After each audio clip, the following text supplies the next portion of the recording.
चुनावी चंदे को लेकर के एसबीआई को बार बार सुप्रीम कोर्ट आदेश करता है कि वो सही जानकारी दे, लेकिन एसबीआई जो है वो सही जानकारी नहीं दे पा रही है। इसके पीछे क्या रीजन है? ये सरकार की छत को धूमिल करता है और सरकार के लोगों को भी आना चाहिए इसमें अपनी सफाई देने। चुनावी चंदा अभी तक जो विश्लेषक इस पर अपने विचार व्यक्त किए हैं, विश्लेषण किए हैं, उनके अनुसार इसमें घोटाला हुआ है। तो ऐसी स्थिति में सरकार को भी अपनी बात रखनी चाहिए जिससे देश जान सके। और आइए सुनवाते हैं आपको प्रधानमंत्री का वो भाषण जिसमें उन्होंने कहा था कि मैं भ्रष्टाचार के खिलाफ हूँ, न खाऊंगा न खाने दूंगा। कौन कहता है भ्रष्टाचार करने की जरूरत होती है? भाइयों बहनों, मेरा मंत्र है, न खाता हूं न खाने दूंगा। और इसलिए भाइयों बहनों, मुझे यहां विकास करना है, मुझे यहां शिक्षा की चिंता करनी है, मुझे यहां किसानों को पानी पहुंचाना है, मुझे यहां किसानों को उनकी फसल पर पूरी कीमत मिले इसका प्रबंध करना है, मुझे नौजवानों को रोजगार देना है, मुझे माताओं बहनों को सम्मान देना है। और मेरे प्रतिनिधि के नाते मेरी छोटी बहन को आपके पास छोड़ता हूं। अब मैं इसी को लेकर के सबसे पहले कांग्रेस के वरिष्ठ नेता राहुल गांधी का क्या कहना है, उनकी स्पीच आपको सुनवाता हूं। दुनिया का सबसे बड़ा नेशनल लेवल का एक्सटॉर्शन रैकेट है। कंपनियों से हफ्ता लेने का तरीका है, कंपनियों से कॉन्ट्रैक्ट्स का शेयर लेने का तरीका है। दुनिया में सबसे बड़ा भ्रष्टाचार का स्कैम है। सुप्रीम कोर्ट के वरिष्ठ वकील कपिल सिब्बल एक अपने इंटरव्यू में इलेक्टोरल बॉन्ड को लेकर के क्या कहा, उसको सुनिए। रोज दिया होगा, क्योंकि वो तो सोए होंगे इस समय। तो अगर कोई ऐसा विपक्ष के प्रति होता तो तुरंत ईडी उठ के खड़ा हो जाता, सीबीआई खड़ी हो जाती। तो अभी तो कुछ दिन के लिए ये सोएंगे क्योंकि स्लीपिंग पिल का ओवरडोज ले लिया इन्होंने। बात असली क्या है कि आपको याद होगा, मुझे तो याद नहीं क्योंकि आप तो खबर रखते हो, कि किसी ने कहा था कि ना खाऊंगा ना खाने दूंगा। मुझे याद नहीं किसने कहा था, लेकिन किसी ने कहा था। तो अब उसका क्या हुआ? किसी ने यह भी कहा था कि मैं स्विस बैंक से सारे करोड़ों रुपए जो अवैध डिपॉजिट्स हैं वो वापस लेकर आएंगे, 15 लाख हर शख्स को देंगे, हर नागरिक को देंगे। इन्होंने तो यहाँ से ही ले लिए, स्विस बैंक की ज़रूरत ही नहीं, इन्होंने तो अपने खाते में डाल लिए। अब मैं मानता हूँ, ये मेरी अपनी बात है, कि या ना तो सीबीआई इन्वेस्टिगेट करेगी ना ईडी इन्वेस्टिगेट करेगी। तो अब जिम्मेदारी कोर्ट पे है। कोर्ट क्या करती है? कोर्ट को एक जैसे 2G में एक SIT बनानी चाहिए और ख़ुद नियुक्ति करनी चाहिए लोगों की उस SIT में। वो इंडिपेंडेंट लोग होने चाहिए और जो भी डोनेशंस हुई हैं, जिस डोनर ने भी पैसा दिया है, कुछ तो ऐसी कंपनी हैं जो लॉस में चल रही हैं, उन्होंने भी पैसा दिया है। कुछ ऐसी कंपनी है जिनके प्रॉफिट्स जो हैं, जिनकी मुनाफा है बड़ा कमती है, लेकिन डोनेशन बहुत ज़्यादा है। तो ये सब चीज़ें इन्वेस्टिगेशन के ऊपर निर्भर हैं। मैं इसके बारे में आज कुछ ऐसी बात कहूँ जो सत्य नहीं हो तो वो गलत बात होगी। लेकिन ये बात ज़रूरी है कि ये सारा जो पैसा है, अगर क्विड प्रो को हुआ है, वो लगता है कि हुआ है, तो अवैध है और जो इमारतें भी बनी हैं उस पैसे से वो भी अवैध हैं। तो ये तो एक बहुत, जैसे मैंने पहले भी कहा कि हिंदुस्तान में दो बहुत बड़े स्कैम हुए। एक तो नोटबंदी का, जहां करोड़ों रुपए जो कैश में थे लोगों के, किसी ने कोई कंप्लेंट नहीं की, कोई इतराज नहीं किया, सभी ने अपना पैसा बदल दिया, उसकी आज तक इन्वेस्टिगेशन नहीं हुई। वो बहुत बड़ा स्कैम था। अब दूसरा उससे भी बड़ा स्कैम ये है, क्योंकि इस स्कैम के द्वारा तो इन्होंने अपनी पूंजी में जितना उनको चाहिए था डाल लिया, और दुनिया में सबसे समझ लीजिए कि सबसे बड़ी पूंजीपति पार्टी उभर के भाजपा आई है। अब देखना ये है कि कानून इसको किस नज़रिए से देखता है। तो उसके बारे में तो मैं आज कुछ नहीं कह सकता, लेकिन आप ऐसा है कि आपकी तो पैकेज आपके पास होगा ना, कि ना खाऊंगा ना खाने दूंगा, तो पैकेज तो आपके पास है, वो पैकेज तो जरा चलाइए। ये तो आप लोगों के ऊपर निर्भर है। सर, एक ये सवाल भी खड़ा हो रहा है कि 2018 से इलेक्टोरल बॉन्ड्स की शुरुआत हुई थी, लेकिन जो डेटा दिया गया है 2019 से दिया गया है। तो ये जो एक साल का गैप लिया गया, उसकी डिटेल्स नहीं सामने आई है, उस पर भी कई सवाल। अभी तो बड़े बड़े गैप हैं, अभी तो बहुत बड़े गैप हैं। गैप इन्वेस्टिगेशन में है, गैप मतलब कि किन किन लोगों ने कितना कितना दिया। अभी ये भी पता करना चाहिए, और ये भी एक बहुत अहम सवाल है कि पीएम केयर्स में किसने किसने दिया। वो भी तो एक बहुत बड़ी बात है। वो भी उद्योगपतियों ने दिया होगा। तो मैं समझता हूं कि ये एक स्कीम थी, और स्कीम के द्वारा हुआ, और इस स्कीम के जो जिसने स्कीम चलाई थी वो हमारे पूर्व वित्त मंत्री जी थे, और उन्होंने सोचा कि इस तरीके से कोई भी पार्टी हमसे मुकाबला नहीं कर पाएगी। वो निकला, सही निकला। जिसके पास पैसा है उसी के पास खेल है। Sir, how do you see the mismatch of the data that has been submitted by the SBI? क्या जो जिस तरह उन्होंने कोर्ट में बोला उसके बाद सबमिट किया, लेकिन there is a mismatch. What is the mismatch? The donor and the amount that is. That is not a mismatch. That is yet to be investigated. Yes. Yeah, so you can't say it's a mismatch, right? You have to find out which political party got which donation. That's a matter again of investigation. The court in its order has not said that you must actually look at the entire chain of as to how electoral bonds changed hands. But many of these are direct. Many of these are direct in any case. The companies that are given the bonds are direct. Now the question is who the bonds went to, that's all.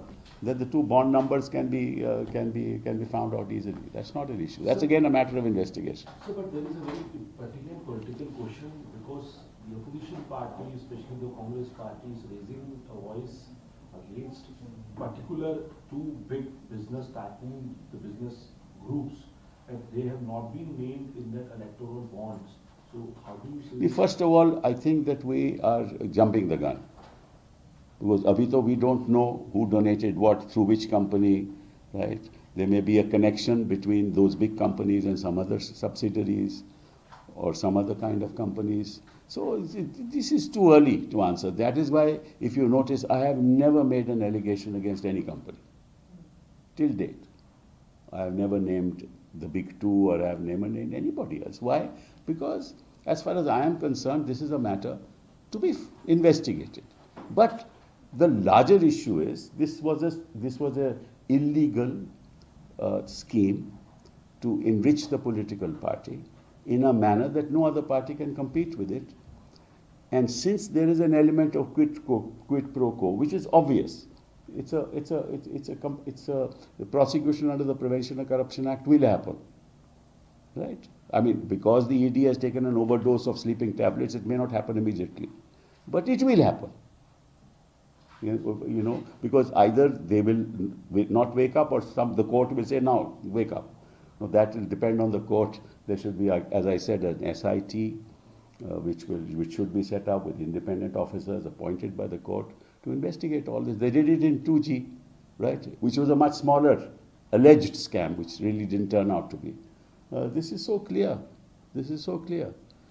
Because those who are prosecuted by the CBI, those who are prosecuted by the ED, have been generous enough to give donations. So their generosity is so evident. Sir एक सरल भाषा में आपसे समझना चाहूँगा एक आम आदमी के लिए, कॉमन मैन के लिए, क्योंकि अब तक की बात सिर्फ यही लग रही है कि चंदा कुछ पार्टियों को मिला, कुछ कंपनियों ने दिया, लेकिन आम आदमी का, कॉमन मैन का नुकसान कैसे होता है इसमें, ये तो आप समझा। नहीं, नुकसान क्या है? देखिए, ऐसा है ना कि ये पैसा किसका है? अगर कोई करप्शन हुआ है तो पैसा तो फिर सरकार के पास जाएगा ना, उसका वो प्रोसिक्यूट होगा। तो मोटे तौर पे बात ये है, और ये जनता को समझ लेनी चाहिए कि जिसके खिलाफ भी ऐसा लगता है, और मैं मुझे पूरी जानकारी तो है नहीं, ऐसा लगता है कि जिसके खिलाफ भी कोई भी प्रोसीडिंग हुई हो, चाहे वो CBI की प्रोसीडिंग हो या ED की प्रोसीडिंग हो, उन्होंने तो पैसा दिया ही दिया है और उनकी प्रोसीडिंग पे कोई आगे कार्रवाई नहीं हुई। ये तो एक सेट हो गया। दूसरे कुछ ऐसे लोग हैं जिनकी जानकारी आज तक नहीं है, जिनके खिलाफ कोई प्रोसीडिंग नहीं है, लेकिन उनके अपने इंटरेस्ट हैं, राइट, वेस्टेड इंटरेस्ट हैं, तो उन्होंने इसलिए पैसा दिया होगा।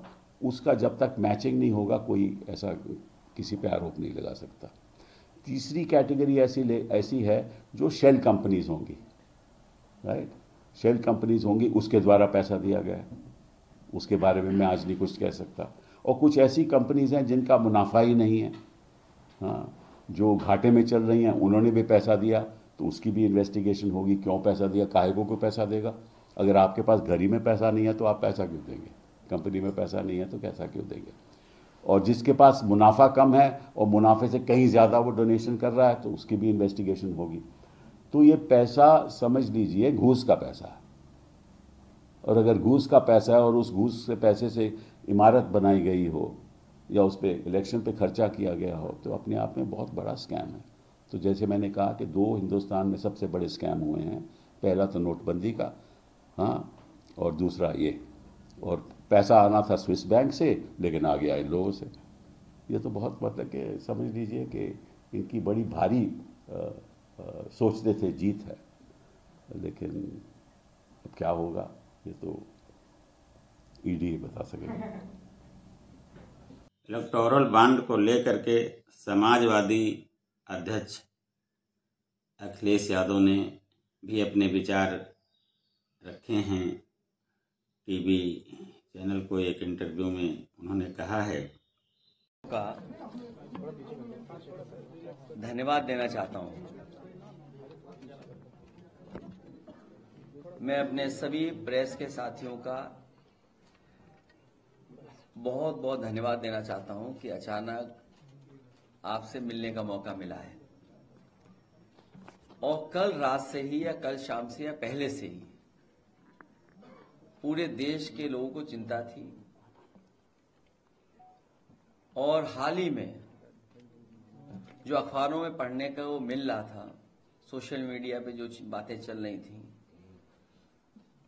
और चुनाव बहुत करीब आ गया है, उस समय दिलचस्पी और बढ़ गई। भारतीय जनता पार्टी मुद्दों के अलावा बहुत अलग तरह से तैयारी करती है। जो अलग तरह की तैयारी होती थी उसके बारे में हम लोग चर्चा करते थे, लेकिन कोई बात ऐसी नहीं कह पाते थे जिसपे जनता को ज्यादा भरोसा होता। जो बात इलेक्टोरल बॉन्ड की आई है, इलेक्टोरल बॉन्ड काले धन को सफेद करने की भाजपा की गारंटी है। इलेक्टोरल बॉन्ड को लेकर के बहुत चर्चा हुई है, और उसको कभी कभी ये कहा जाता है कि चंदा है, लेकिन भाजपा की सरकार में ये चंदा नहीं है, ये वसूली है। जिन्होंने केंद्र सरकार की agency ED, income tax, CBI के डर से इलेक्टोरल बॉन्ड्स दिए हैं, दरअसल वो वसूली है। सही मायनों में चंदा तो उन्हीं को मिला है जिनकी सरकार नहीं है, जो काम नहीं करा सकते हैं, लोन माफ नहीं करा सकते हैं, या सरकारी ठेके नहीं दिलवा सकते हैं। भारतीय जनता पार्टी को जो चंदा मिला है वो ईडी सीबीआई इनकम टैक्स को लेकर के वसूली है ये। और इसका असर देखिए आप, जिन प्राइवेट कंपनियों से इलेक्ट्रॉन बॉन्ड्स इतने बड़े पैमाने पे लिए हैं, प्राइवेट नौकरी करने वाले सोचें कि अगर ये चंदा नहीं दिया गया होता तो इस लाभ के हिस्से से कंपनी वाले अपने एम्प्लॉयज की सैलरी बढ़ाते, बोनस देने के काम में लाते और ज्यादा लोगों को नौकरी देने के काम करते। भाजपा सरकार पीडीए के हक का आरक्षण मारने के लिए सरकारी नौकरी खत्म कर रही है और प्राइवेट वालों का सारा प्रॉफिट इलेक्ट्रोल बॉन्ड के माध्यम से हजम कर जा रही है। शायद यही देश में नौकरी के संकट का सबसे बड़ा कारण। इसलिए बेरोजगारी की समस्या का समाधान तभी निकलेगा जब खाऊ पार्टी भाजपा हटेगी। और जिस तरह के आंकड़े आ रहे हैं उससे लगता है कि भारतीय जनता पार्टी खाऊ पार्टी है। ये बात हम पहले भी जानते थे, अब तो ये सिद्ध भी हो गया है। इसलिए हम लोग बहुत पहले से कहा करते थे कि भाजपा हटाओ नौकरी पाओ। अब तो ये नारा हर युवक युवती की जुबान पर पहुंच गया है। भाजपाइयों ने कहा था कि न खाएंगे न खाने देंगे, ये बहुत नारा चलाया था भारतीय जनता पार्टी ने। भाजपाई जहां जाते थे ये कहते थे, भाजपाइयों ने ये कहा था और नारे लगा करके कहा था न खाएंगे न खाने देंगे। ये तो नहीं कहा था कि डकारेंगे नहीं। परिवार वाले सोचें कि वो आज महंगाई का सामना कर रहे हैं, उसका कारण भी भाजपा के द्वारा लाए गए यही इलेक्टोरल बॉन्ड है, क्योंकि इससे कंपनियों पर दबाव पड़ता है और वो दाम बढ़ाने पर मजबूर होते हैं और इसी बहाने कुछ लालची व्यापारी कारोबारी मुनाफाखोरी में लग जाते हैं। जनता की जेब ढीली हो रही है और भाजपा के खजाने भर रहे हैं।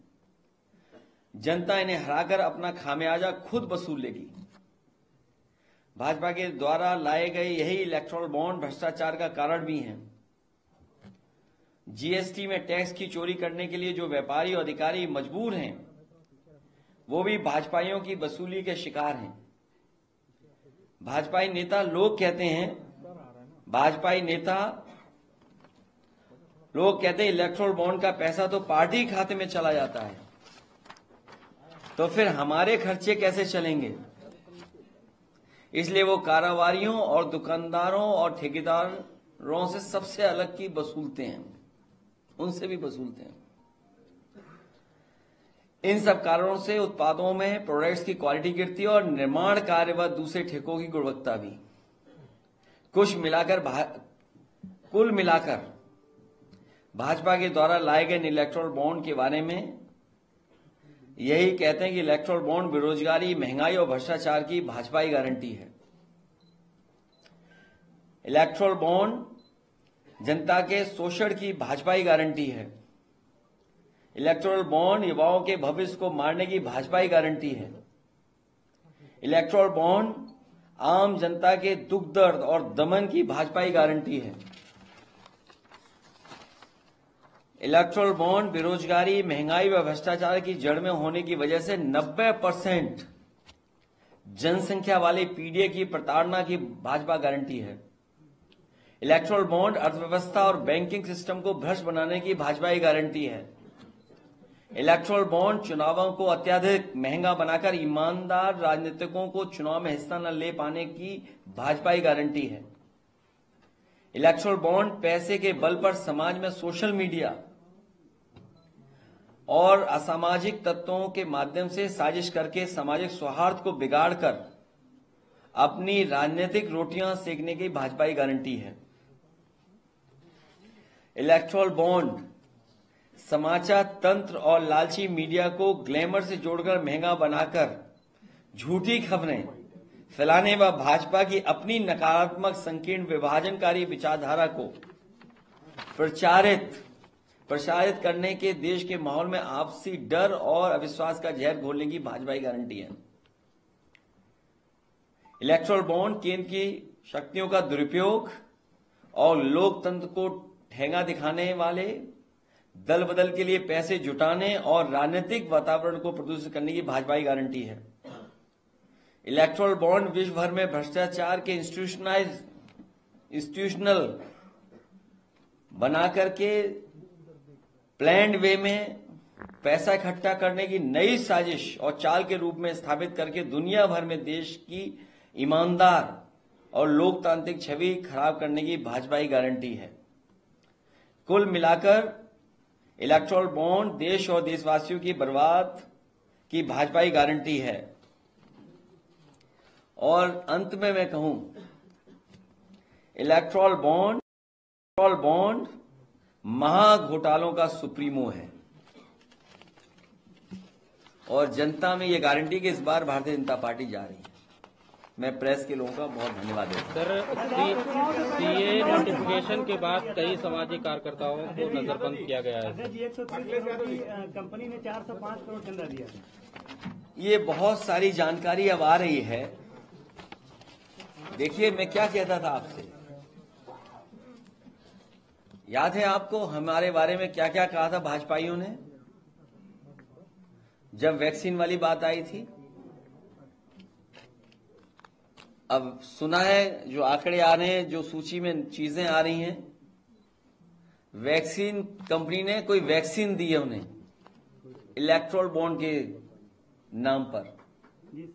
कितने करोड़ की है वो? 505 करोड़। सोचिए आप, वैक्सीन लगवाने वाली कंपनी से 500 करोड़ रुपए लिए, इसीलिए जबरदस्ती हमें और आपको वैक्सीन लगवाई जा रही थी।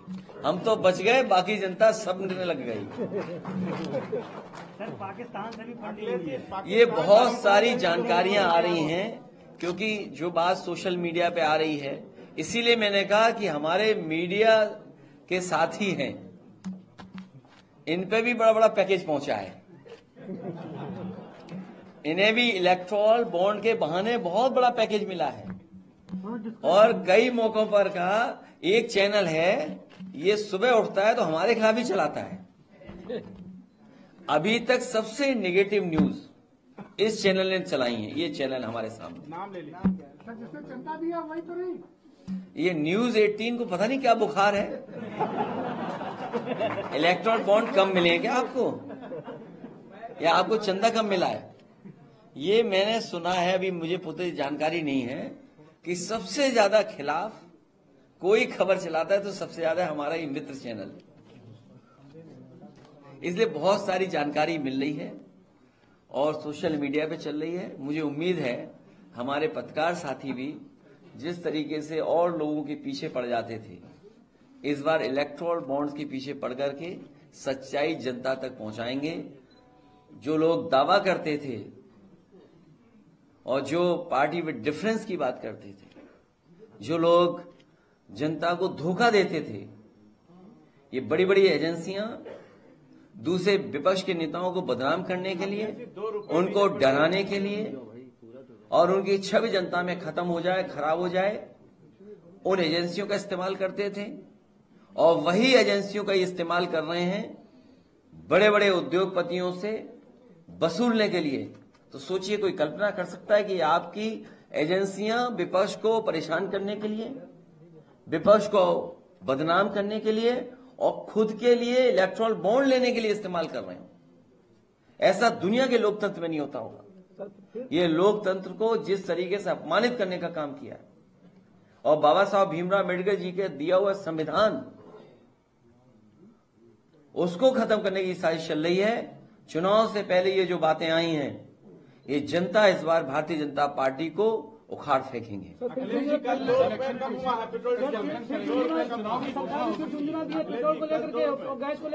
सर, ईवीएम पे मुसलसल आवाजें उठा रहे हैं। यूपी पुलिस का जो पेपर लीक हुआ वो छपने गया था गुजरात, वहां से लीक हुआ है। अब ये तो नहीं पता है कहां से लीक हुआ है, लेकिन लीक हुआ है। इलेक्टोरल बॉन्ड का कितना बड़ा घोटाला है? मैंने क्या कहा, महा घोटाले का सुप्रीमो है ये। अब देखते हैं कि आप लोग कितना इसमें जनता तक बात पहुंचाते हैं। कल इलेक्शन कमीशन की पीसी होने जा रही है, कल तारीख घोषित हो जाएगी चुनाव की, तैयार है सर आप लोग पूरी तरह से? तो आप जेम्स बॉन्ड बनिए इलेक्ट्रल बॉन्ड्स के लिए। क्यों इस टॉपिक को इधर उधर ले जा रहे हो आप? नहीं, ये जेम्स बॉन्ड बन जाएंगे आप। मीडिया वाले ने भी क्षमता दी है, एक मीडिया वाले ने भी इलेक्शन बॉन्ड खरीदा है। क्या चीज? एक मीडिया कंपनी ने भी इलेक्शन बॉन्ड खरीदा है। वो इसलिए कि आप लोगों में बांट सके। अखिलेश जी आज कल प्रजापति के यहाँ आयकर विभाग पहुंचा था, इसका क्या? मुझे जानकारी नहीं है, लेकिन मैंने जैसा कहा कि विपक्ष को अपमानित करने के लिए, उनको डराने के लिए इन एजेंसियों का इस्तेमाल होता आया है। और कोई उत्तर प्रदेश में पहली बार नहीं हो रहा है, महाराष्ट्र है, जितने भी नेता पार्टी छोड़ के गए या और जगह प्रदेश हैं, वहां पर जिन जिन के खिलाफ एजेंसियां काम कर रही थी, जैसे ही वो भारतीय जनता पार्टी में शामिल हुए, एजेंसियों ने उनको परेशान करना, उनके खिलाफ कार्रवाई करना रोक दी। विपक्ष के दावतों को बुलाते हैं, उसके बाद खाने की जगह फाइल दिखा देते हैं। इसके बारे में मुझे कोई जानकारी नहीं। अखिलेश जी, जयराम रमेश जी का बयान आया है कि बीजेपी जो है परिवारवाद के खिलाफ आप पर सवाल करती है। वही 20 में से 9 टिकट महाराष्ट्र में परिवार के लोगों को दिया है। अब वो कह रहे हैं कि उनका नेतृत्व जो है कभी किसी परिवार का नहीं रहा। बीजेपी ऐसा कह रही है। और ये इलेक्टोरल बॉन्ड्स पे आप क्या राय देना चाहते हैं? नहीं, अगर कोई इलेक्टोरल बॉन्ड से आपको पूछनी हो तो पूछिए। ये इलेक्टोरल बॉन्ड के बीच में, हंगामे के बीच में इसका बवाल हुआ, उसके बीच में इलेक्शन की डेट आई, ये क्या कहेंगे? Headline management. हाँ। ये बीजेपी के लिए इलेक्टोरल बॉन्ड की शॉकिंग न्यूज है। तो क्या इसी वजह से इस शॉकिंग न्यूज को ये किसी भी ब्रेकिंग न्यूज से दबा नहीं सकते।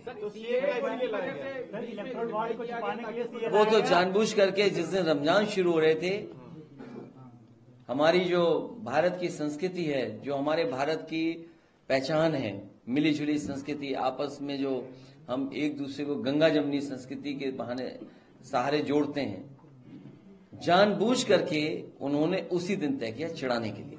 कई मुस्लिम कार्यकर्ताओं को हाउस अरेस्ट किया गया है। कब? कई दिनों से हाउस अरेस्ट। ये केवल वोट के लिए, केवल ये वोट के लिए, कैसे माहौल खराब हो, कैसे नफरत फैले, कैसे खाई पैदा हो, उससे कैसे पॉलिटिकल लाभ लिया जाए वोट के लिए। लेकिन सबसे बड़ा सवाल ये इलेक्टोरल बॉन्ड्स का है। ये तो आपको सोचना चाहिए कितने हजार करोड़ का है। और तब है जब सरकार में लोग वसूली कर रहे हैं। चंदा लेना इलेक्शन कमीशन का एक अपना तरीका है, जो गाइडलाइन पॉलिटिकल पार्टीज के लिए है, लेकिन वसूली के लिए गाइडलाइन थोड़ी है। वसूली ये तो एजेंसियां हैं। तो बीजेपी के लोग जो अपने आप को दावा करते थे, एक मंत्री के कहने पर क्या ये सच्चाई सामने नहीं आ गई? डीएम फिरोजाबाद को हटाया गया और उसके साथ बदस्ता के साथ बात की गई। तुरंत रात के 2:30 बजे ट्रांसफर। किसका? उज्जवल कुमार का, एक बीजेपी के मंत्री के। ये आज बात मत करो, फिर कर लेना कभी बात। मैं अपने प्रेस के साथियों को धन्यवाद देना चाहता हूँ। पाकिस्तान की बात करने वाले लोग से पाकिस्तान से भी फंडिंग आई है सर। अभी तो और जानकारी मिलेगी कहाँ से घूम के आई है। सर, पाकिस्तान से फंडिंग आई है। कोई नया गाना आया हो तो प्रेस को सुना दो।